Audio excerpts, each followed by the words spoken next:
Hai workers, selamat datang di Data Academy. Ini merupakan seri belajar daring dari Trade Union Rights Center atau TURC, Pusat Studi dan Advokasi Perburuhan.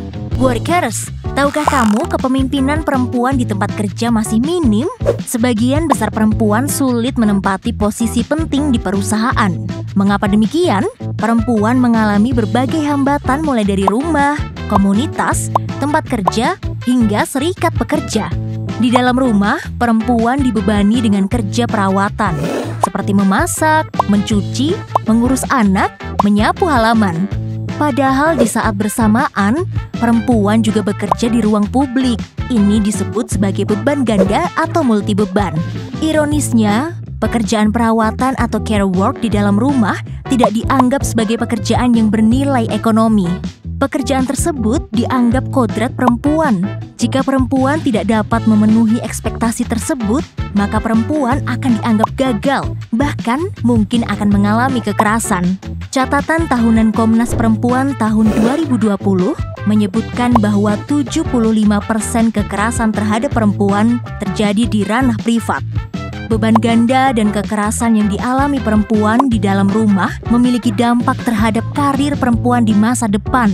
Mengapa demikian? Perempuan akan sulit melanjutkan pendidikan karena ada anggapan ujung-ujungnya dapur, sumur, kasur.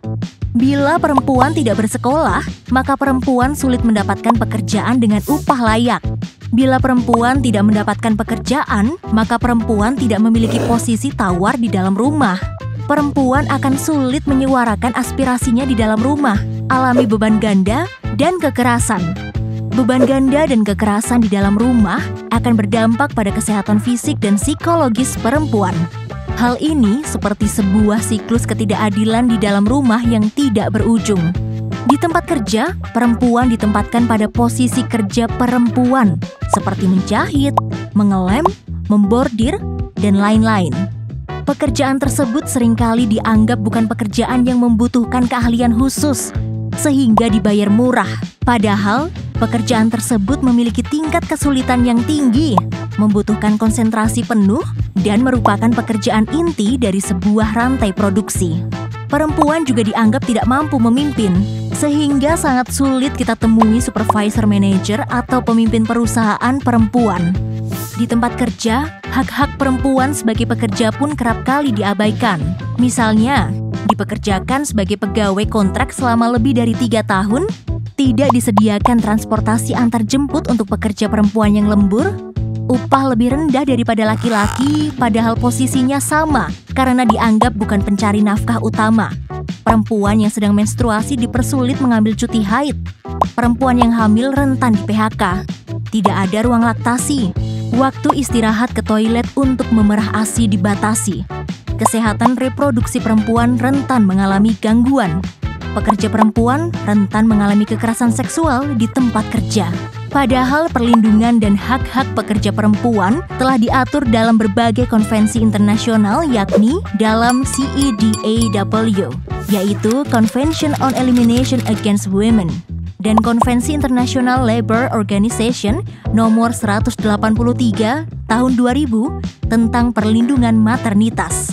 Di Indonesia sendiri, hak-hak pekerja perempuan telah dijamin dalam UU Ketenagakerjaan nomor 13 tahun 2003, pasal 59, pasal 76, pasal 81, pasal 100, pasal 153. Bunyi pasal 153. Pasal 153 ayat 1 huruf E Undang-Undang nomor 13 tahun 2003 tentang Ketenagakerjaan atau UUK yang menyatakan pengusaha dilarang melakukan pemutusan hubungan kerja dengan alasan pekerja atau buruh perempuan hamil, melahirkan, gugur kandungan, atau menyusui bayinya.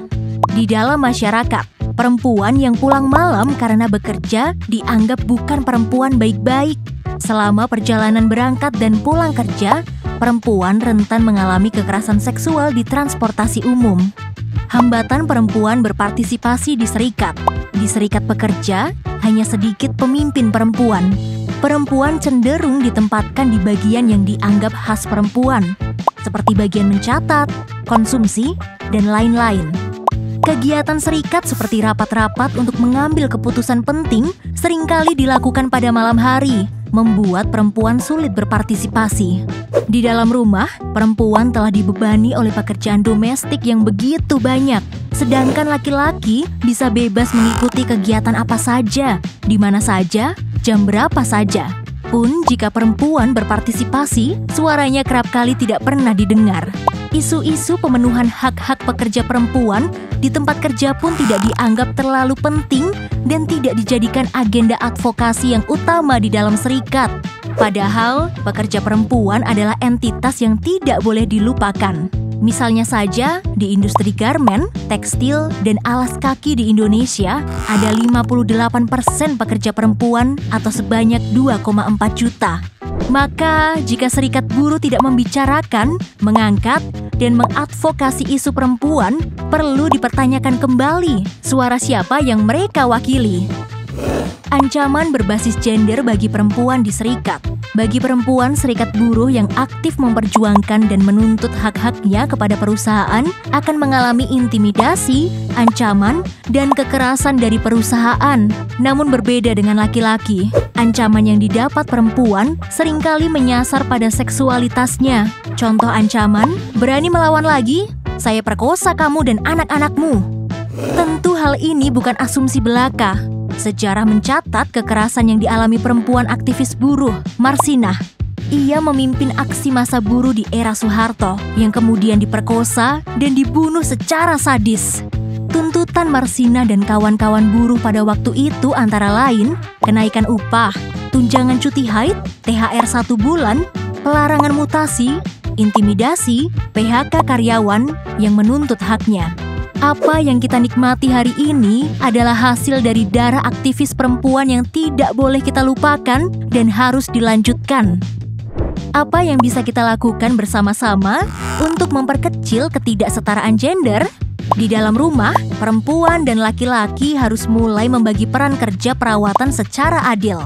Bagi laki-laki, melakukan pekerjaan di dalam rumah bukanlah sesuatu yang memalukan. Justru adalah sikap paling menghargai, menghormati, dan wujud cinta kepada pasangan. Laki-laki dan perempuan harus memberikan contoh pembagian peran yang adil kepada anak-anaknya.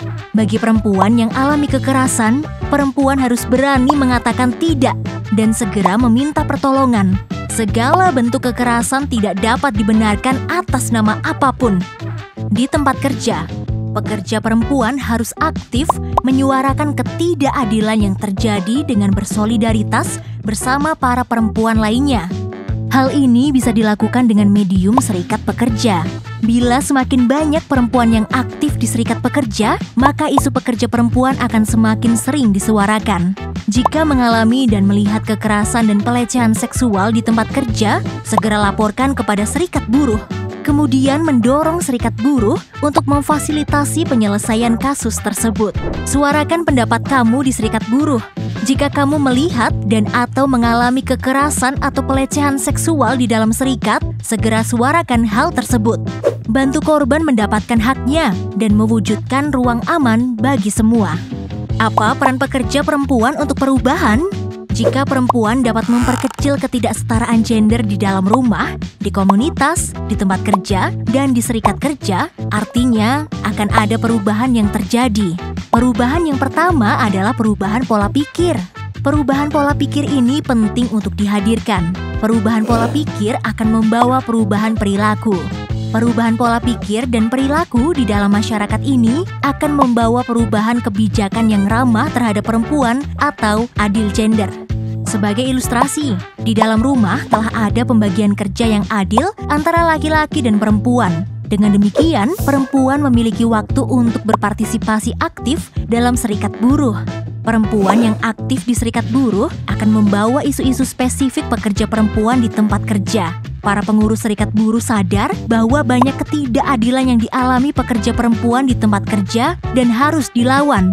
Laki-laki dan perempuan di serikat buruh saling bekerja sama untuk mengubah kondisi pekerja perempuan di tempat kerja. Serikat buruh ini melakukan advokasi cuti menstruasi berbayar, penyediaan ruang laktasi, dan penghapusan kekerasan seksual. Advokasi ini berhasil. pihak perusahaan taat kepada UU Ketenagakerjaan dengan mengubah perjanjian kerja bersama yang sebelumnya tidak memperdulikan hak-hak pekerja perempuan menjadi responsif terhadap isu perempuan. Hasilnya, perempuan bisa mengambil cuti menstruasi dan tetap dibayar. Tersedianya ruang laktasi di tempat kerja, tersedianya ruang pengaduan dan pelayanan kasus kekerasan seksual di lingkungan perusahaan. Untuk mewujudkan itu semua, perempuan harus mengajak laki-laki turut berpartisipasi dalam mengurangi ketidaksetaraan gender. Kepemimpinan perempuan sangat dibutuhkan untuk melakukan perubahan, karena perempuan memiliki pengalaman yang berbeda dan spesifik terhadap bentuk ketidakadilan yang terjadi. Workers, terima kasih telah menyimak dan belajar bersama. Tunggu materi-materi yang menarik lainnya dari kami ya.